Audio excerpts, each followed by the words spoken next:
Les potins de la comète, semaine du 18 au 24 mars déjà les amis. Bon, j'espère que vous allez bien, que vous neptunez bien. Aujourd'hui, conjonction, ou quand je dis aujourd'hui c'est dimanche que j'enregistre, dimanche 17, et bien conjonction Soleil-Neptune. Alors c'est assez mitigé pour moi. D'un côté, je vais faire ma séance d'Aqua Watsu cet après-midi, donc je vous dirai comment, qu'est-ce que ça permet. Je suis très excitée à l'idée, ça tombe super bien en fait. Et puis mitigé, pourquoi? Parce que hier j'ai reçu ma note NJ, et alors là, ça m'a fait halluciner. Bon, pour la même superficie, j'ai le double, donc ça m'a un peu plombé le moral. Alors, nous commençons la semaine avec le soleil à 28 degrés Poisson. Très joyeux anniversaire à nos derniers décans, là, Poisson, qui ont une RS, je me marre, une RS assez atypique, puisque le soleil est conjoint à Neptune, là. Donc, pour peu que vous soyez fin Poisson et que vous ayez des planètes fin Gémeaux, fin Sagittaire et fin Vierge, ça va être la fête, en tout cas ça va bouger. Bon, Mercure se trouve à 15 degrés du Bélier, non loin d'une Nord et de Chiron, donc celui-ci nous prépare quelque chose. Au niveau mercurien, on va le voir. Mars se trouve toujours en Verseau chez Uranus et clôture son carré à Uranus. On a vu quand même beaucoup de catastrophes naturelles, des problématiques d'aviation avec Uranus et surtout en Verseau et tutti quanti. Et je me rends compte que j'ai complètement zappé Vénus. Quand même, la petite bénéfique, l'amour, l'affection, là où on veut mettre de l'harmonie. Celle-ci se trouve à 8 degrés Poisson, donc elle est entrée en Poisson depuis quelques jours. Ici, peut-être un espoir de conciliation, un espoir de paix. Mais bon, quand on voit cette nouvelle lune là qui s'est faite en Poisson, tout ce Neptune, eh bien, on se rend compte quand même qu'on est beaucoup dans la propagande, dans les choses très floues. On vit quand même, les amis, une époque complètement dingue, gouvernée par des hommes de pouvoir, qui se la regardent, qui se la mesurent et qui se font la guéguerre. Bref, allez, lundi 18, nous commençons la semaine avec la Lune qui sera en trigone à Saturne. Allez, ça c'est bien, l'émotionnel qui peut quand même se stabiliser, mais en même temps elle est carrée à Vénus, nœud nord Chiron. Donc là, il y a peut-être... Il faut passer par les ressentis émotionnels. Nous sommes en cancer ici, la Lune est en cancer, donc peut-être une compréhension justement plus émotionnelle qui va monter à la psyché de votre situation. Et puis aussi au niveau des responsabilités que vous devez prendre. Grosso modo, on pourrait dire, avec tout ce poisson-là, vous savez, c'est ce qu'on appelle comme une insight. Donc vous vous posez intérieurement en vous, là, tranquillement, vous vous posez sur votre sofa, sur votre canapé. Et puis c'est un moment où on peut faire du hum, venir dans son ventre, laisser faire. Et quelquefois, ça remonte à la psyché. On a ce qu'on appelle une insight, donc une compréhension très rapide, mais en même temps qui vient énergétiquement. Bon, bref, je ne vais pas vous faire un dessin. Mardi 19, la Lune passera en Lion.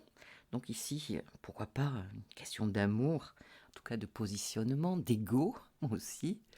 De quoi d'autre? Ça doit briller ici, on doit se faire du plaisir en fait. Peut-être que ça parlera aussi d'enfants. Bref, ce jour-là, Mercure rentre dans sa zone pré-rétrograde. Je vous en ai parlé les amis sur le dernier potin de la comète. C'est marqué Mercure rétro du 1er avril au 25 avril. Donc on sait qu'on a une période qui va être hyper intéressante là pour revoir certaines choses et pour recevoir certaines infos qu'on n'a pas en main. Donc, réflexion, intériorisation pour ce que vous êtes en train de mettre en place.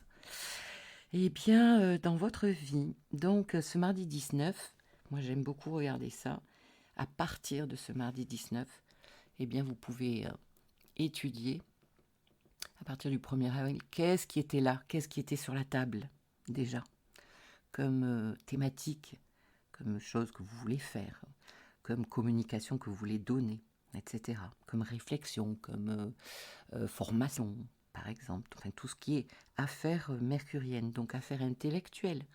Ce sont aussi vos neurones, votre compréhension, les amis, vos schémas de comportement aussi avec Mercure. Ça peut parler de déplacement aussi. Bref, à partir de mardi 19, ça débute. Mercredi 20, eh bien, mercredi 20, nous avons l'équinoxe de printemps. Le soleil entre dans le signe du bélier. Alors, j'ai eu un abonné qui m'a parlé, mais non, Christine, moi je suis bélier. Ben, les amis, ça dépend les années. Quelquefois c'est le 20, quelquefois c'est le 21, voire le 22. Et donc, ici c'est le 20. Le 20 mars, c'est comme ça, hein, comme en 2007. Voilà. Donc ici, le soleil bélier rejoint Mercure à 4h06 plus exactement. Je nous souhaite eh bien, une bonne année astrologique, hein, puisque finalement l'année elle démarre là. Et ça va mettre en lumière justement votre secteur, là où le bélier se trouve dans votre thème natal, là pour les astrologisants. Donc ici, le soleil, il va y avoir de l'ego, il va y avoir de l'individualité. On est quand même ici un peu pour sa pomme, hein. Et puis bien sûr, le soleil se dirige en vue d'une conjonction avec le nœud nord, ce qui ne va pas être triste. Donc j'ai déjà traité de la nouvelle lune. Qu'est-ce que je raconte? De la pleine lune qui va se passer le 25 mars, les amis. Vous pouvez voir la vidéo. Pleine lune éclipse qui se passera à 5 degrés. Je vous laisserai la vidéo dans la barre de description. Bon, jeudi 21, eh bien le soleil est sextile à Pluton. Plutôt une bonne chose. À 1 degré, bien sûr. Quand le soleil rentre en bélier, il fait un sextile au Verseau. Alors, ça nous parle de quoi? De motivation. Ici, action-réaction. Il y a un élan de vie quand le soleil est en bélier, de la nouveauté. Donc, ce que je vous conseille, si vous êtes les fesses entre deux chaises, là, vous avez des envies, mais vous n'osez pas, vous êtes dans les peurs, etc. Faites un pas après l'autre, expérimentez pour gagner confiance en soi. Il est question de ça en bélier, hein. Vraiment, de prendre les choses en main. Donc, motivation pour transformer avec ce Pluton, avancer sur ses projets, mettre de la clarté aussi. Il se peut qu'on éclaircisse aussi des choses du passé avec une certaine facilité. Ce même jour, une belle conjonction, les amis. Alors, on peut la traiter sur 2 niveaux, hein, parce que c'est coton quand même.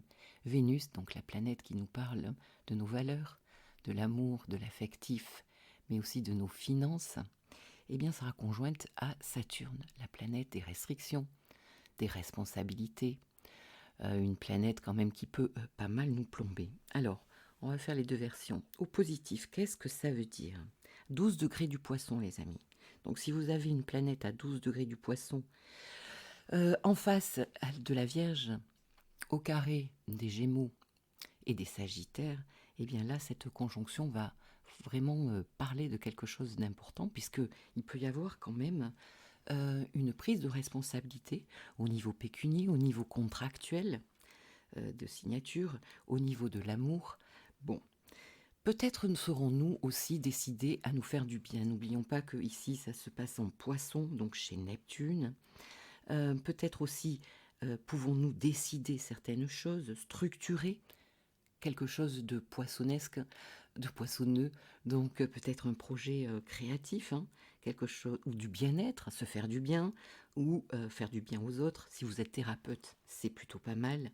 En tout cas, ça parle d'engagement possible ou de désengagement. En tout cas, il y a du sérieux.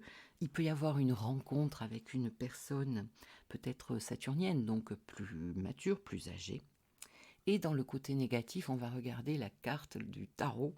Ça me fait penser à ça en fait, le 5 de coupe ou le 5 de pentacle. C'est pas les cartes que je préfère tirer, mais pourtant. Donc, ici, il peut y avoir un sentiment de frustration, de manque, d'abandon, de distance avec une situation, avec une personne. Il peut y avoir de la solitude intérieure. Ça vient appuyer là où ça fait mal, les amis. Notamment si je dépends de quelqu'un pour être bien, pour me sentir bien, pour être heureuse, pour avoir le sourire. je peux ne pas me sentir pris en compte, aimé, rassuré. Ça me fait penser à la dernière vidéo que j'ai fait là, où je vous parlais, c'était c'était sur la pleine lune que je parlais de la vidéo d'Aurore Rogers qui parlait des 5 personnes que nous fréquentions le plus, et puis qu'est-ce que ces personnes nous amenaient. Bon, bref. Donc d'être rassuré, d'être accompagné, etc. Bon, ben là, il peut y avoir un bilan, hein, dans le côté un petit peu plus difficile, un bilan de quelque chose. Pourquoi, comment? On va juste regarder la lune ce jour-là, qui se trouve dans le signe du lion et qui sera carré à Jupiter-Uranus. Donc là, il peut y avoir quelque chose d'assez inattendu, d'inopportun, peut-être une opportunité d'ailleurs, mais bon, ça peut nous faire quand même un peu péter les plombs, nous étonner, hein. Il peut y avoir des choses, oui, auxquelles on ne s'attendait pas. Cependant, la Lune sera aussi trigone, au nœud nord et à Chiron. Donc, ayez les yeux ouverts à ce moment-là. Essayez de réfléchir ce jeudi, là, autour de jeudi 21, il y a quelque chose d'important qui peut se passer. On peut s'engager sur une voie ou pas.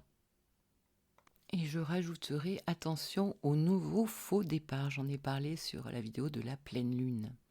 Parce que pour moi, le nouveau départ, il va vraiment être lors de l'éclipse nouvelle lune qui se passera à 4 degrés du taureau et du scorpion.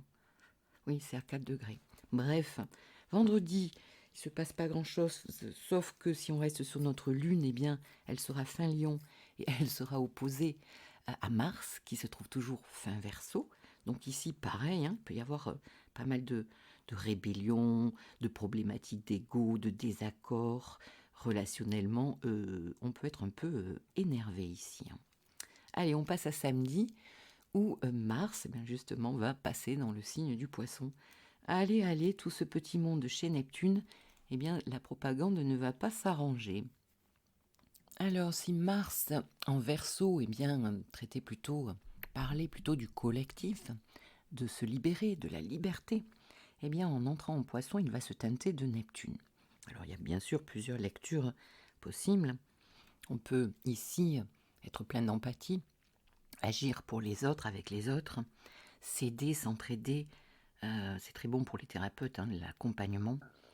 Mais en même temps, il y a aussi une histoire en Poisson de croyance. Alors ici, agirait-on pour un rêve, Neptune, ou bien par une croyance qui peut virer, qui peut tourner très vite à l'idéologie et qui peut elle-même tourner très vite au fanatisme. Bon, on est en plein dans le sujet, hein, collectivement. Ça va pas être évident de faire le tri dans tout ça. En tout cas, une action peut être pour certaines et certains pour un rêve. Ça parle d'ésotérisme, ça parle d'énergétique, de psychisme très connecté énergétiquement. Là, c'est l'énergie Mars, notre énergie. C'est super bon de travailler énergétiquement pour se reconnecter à soi. Individuellement, avec Mars en Poisson et puis tout ce Poisson actuellement, c'est une très belle opportunité pour se connecter au tout. Alors, ça fait très branché, perché quand je dis ça. Je m'explique. Parce que j'ai une amie l'autre jour qui me dit « Tu vas faire ce Watsu, tu parles de régressif, régression, ça va aller. » Parce qu'elle sait qu'en ce moment, je suis quand même beaucoup en travail intérieur, comme beaucoup d'ascendants Lion et de Soleil Gémeaux. Bref. Et je lui explique que, et ça j'ai pu le vivre tout au long de ma formation, en tant que thérapeute psychocorporelle, pendant 5 ans, nous travaillons sur nous d'abord, d'accord? Donc, là où on vous amène, là où je vous amène, eh bien, j'y suis allée et je sais ce que ça fait. Et donc, il y a des structures corporelles, psychiques, énergétiques, qui sont plus ou moins ouvertes, poreuses, ou bien cuirassées. Et je faisais partie, en tout cas, pendant toutes ces années, de ces personnes très ouvertes, bien sûr, très empathiques, hein. Donc ça m'a valu bien des déboires, mais aussi très ouvertes, et donc avec une capacité à régresser très rapidement. Et là, elle me dit oh, régression, mais ça fait peur comme mot, c'est dur. Mais pas du tout, en fait. Régresser, c'est aller dans un endroit où on ne peut pas aller quand on est dans un état normal de vie quotidienne. Mais quand on se pose, on peut toucher à des trucs extatiques de dingue. Et donc, sans drogue, sans fumer un pétard, sans boire un coup, l'alcool, sans prendre de la cocaïne, pour certains, eh bien, on peut toucher à ces états de fusion avec l'énergie qu'on appelle cosmique. Et là, vous sentez comme... j'explique parce qu'il y a des gens qui l'ont jamais vécu. C'est tellement bon. Vous ne sentez plus de limite entre votre corps, votre énergie et l'énergie autour de vous. Vous fondez, c'est du Neptune. Vous fondez tellement qu'au niveau cellulaire, en fait, il se passe plein de choses. Et c'est ce qu'on appelle, nous, les courants végétatifs. Et là, c'est un courant qu'on appelle bleu, c'est-à-dire qu'il va dissoudre toutes les choses difficiles qu'il y a dans notre corps, toutes les tensions, tous les blocages, et du coup qui va amener un immense plaisir dans le corps, ce qu'on appelle un orgasme, un réflexe orgastique. Alors c'est pas l'orgasme qui n'est que au niveau du sexe, ils vont m'enlever la vidéo sur YouTube. Ce n'est ni au niveau du clitoris, ni au niveau vaginal. C'est tout le corps qui est en orgasme. Voilà, on se rebranche à un tout. Bon, je ne sais pas pourquoi je suis venue à vous parler de ça, mais peut-être que ça aura mis un peu de clarté chez certains. Il est certain que quand on ne l'a pas vécu, c'est pas évident à comprendre. Après, je veux quand même terminer. Christine, t'es longue. Pour l'état régressif, bien sûr que la régression, c'est aussi toucher des endroits où qu'on a vécu, qu'on a traversé, qu'on a expérimenté en étant enfant. Ou même, par exemple, quand on fait ça en piscine, bien sûr que ça nous rappelle le ventre maternel. Donc on peut aller justement jusqu'à retrouver un état dans ce ventre-là. Est-ce que c'était un utérus 5 étoiles ou est-ce que c'était un utérus 1 étoile? Bon, suivant, l'expérience peut être plus ou moins agréable si on retrouve cet état.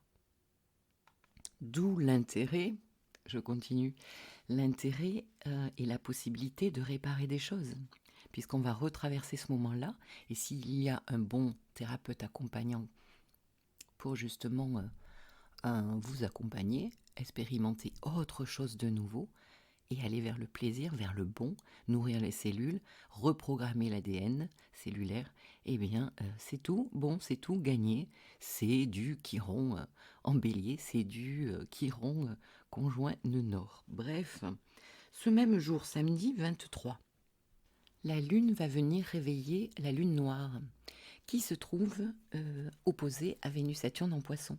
Donc ici, c'est quand même très intéressant. Il peut y avoir une belle mise en lumière. La lune noire coupe, la lune noire met des zones d'ombre. Et ici, quand la lune vient réveiller la lune noire, eh bien, ça peut s'éclaircir, à mon avis. Donc, mise en lumière de vos peurs, de vos blessures intérieures. Tout d'un coup, on peut voir, on sait, on voit. Donc, ici, est-ce que Mars va pouvoir acter, justement, quelque chose que vous êtes en train de regarder en face? C'est dur de regarder les choses en face. Mais bon, il n'est jamais trop tard. Il n'y a que les cons qui ne changent pas d'avis, les amis. Allez, on passe à dimanche 24. Donc ça va bouger au niveau du week-end, là. Vénus sera sextile à Jupiter. Très joli transit. 15 degrés. 15 degrés du Poisson, Vénus, et Jupiter se trouve à 15 degrés du Taureau.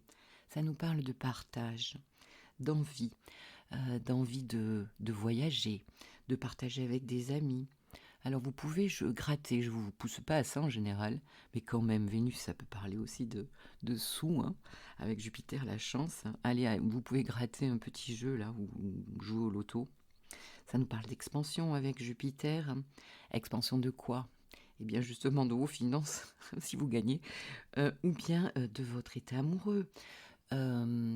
Expansion de vos relations amicales. Ici, peut-être qu'on voit ses amis, on se fait plaisir, beaucoup d'inspiration. On est dans l'eau et la terre. Donc ce sont quand même deux éléments qui vont bien ensemble, parce que c'est vrai que l'eau vient humidifier la terre qui du coup est beaucoup moins rigide et rêche.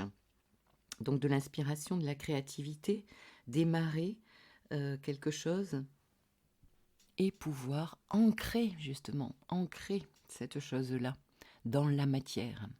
Bon, eh bien écoutez, en conclusion, Christine, qu'est-ce que tu peux dire? Eh bien, c'est une semaine quand même, ça y est, autant la semaine dernière, on n'avait pas grand-chose parce que justement, on démarrait cette nouvelle lune en Poisson, là. Mais là, ça bouge quand même, les énergies bougent. Donc on passe dans des signes de feu, hein, avec ce soleil qui rentre en bélier. Bon, on a Mars en Poisson, donc c'est un peu aussi quand même le piège. Parce que je ne l'ai pas dit, mais Mars en Poisson peut se disperser, partir dans des trucs aussi quand même trop perchés, hein. Notre action peut être inefficace, hein, ce qu'on appelle des coups d'épée dans l'eau. Il peut y avoir pas mal de découragement, plus d'envie à faire. Fuir nos problèmes, les amis. Non, ce n'est jamais la solution. Et puis aussi, quand même, il faut le dire, Mars, c'est quand même notre esprit guerrier. Et ici, notre colère, fait partie de Mars, peut être beaucoup plus enfouie, refoulée, dans le déni. Donc là, c'est vraiment un endroit où on peut se faire mal. Il vaut mieux le tourner à l'extérieur, quitte à avoir une bonne dispute, mais en tout cas, pas s'auto-détruire énergétiquement là, et psychiquement. Allez, mes petites lunes, mes petits soleils, je vous souhaite une très jolie semaine. Et je vous dis à très bientôt. Au revoir.